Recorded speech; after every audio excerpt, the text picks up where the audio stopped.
Macmillan Audio presents The Sequel by Jean Hanff Korelitz.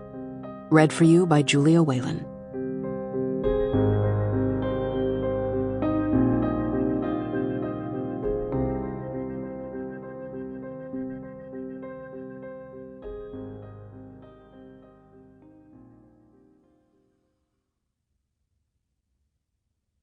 For Burton I. Korelitz.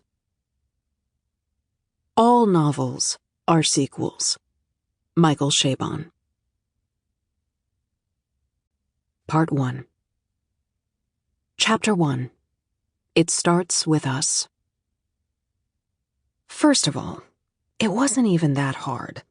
The way they went on, all those writers, so incessantly, so dramatically, they might have been going down the mines on all fours with a plastic spoon clenched between their teeth to loosen the diamonds, or wading in raw sewage to find the leak in the septic line, or running into burning buildings with 45 pounds of equipment on their backs.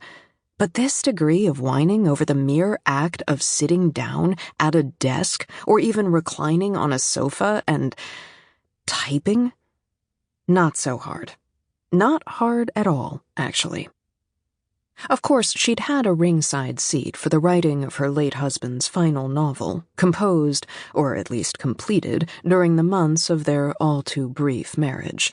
She'd also had the master class for one of his previous novel, the wildly successful Crib.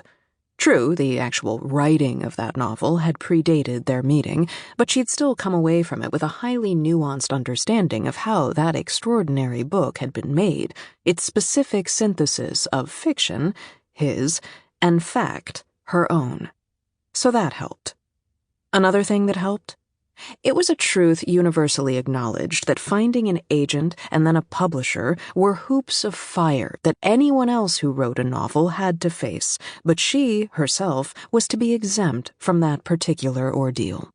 She, because of who she already was, the executor of her late husband's estate with sole control of his wildly valuable literary properties, would never need to supplicate herself at the altar of the literary marketplace.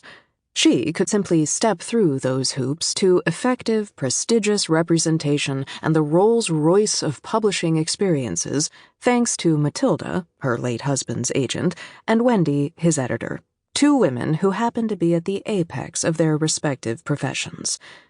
She knew this not just from her own impressions, but empirically.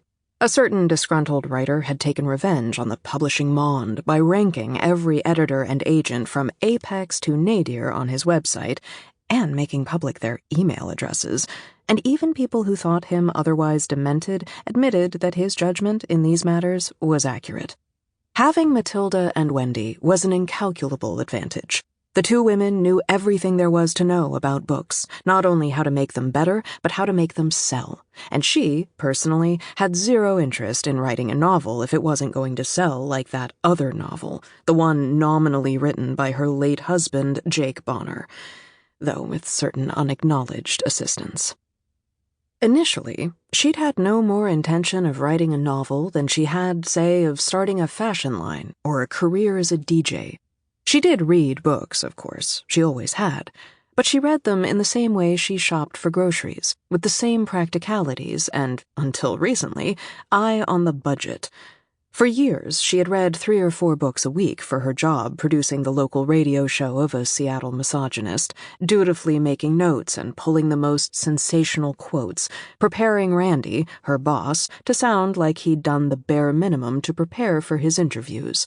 Political memoirs, sports memoirs, celebrity memoirs, true crime, local chef cookbooks, and yes, the rare novel, but only if there was some kind of a TV tie-in or a Seattle connection. Hers had been a constant enforced diet of reading, digesting, and selectively regurgitating the relentless buffet of books Randy had no intention of reading himself. Jacob Finch Bonner had been the author of one of those rare novels, passing through Seattle with his gargantuan bestseller, the aptly named Crib, to appear at the city's most prestigious literary series. She had lobbied hard. Sample complete. Ready to continue?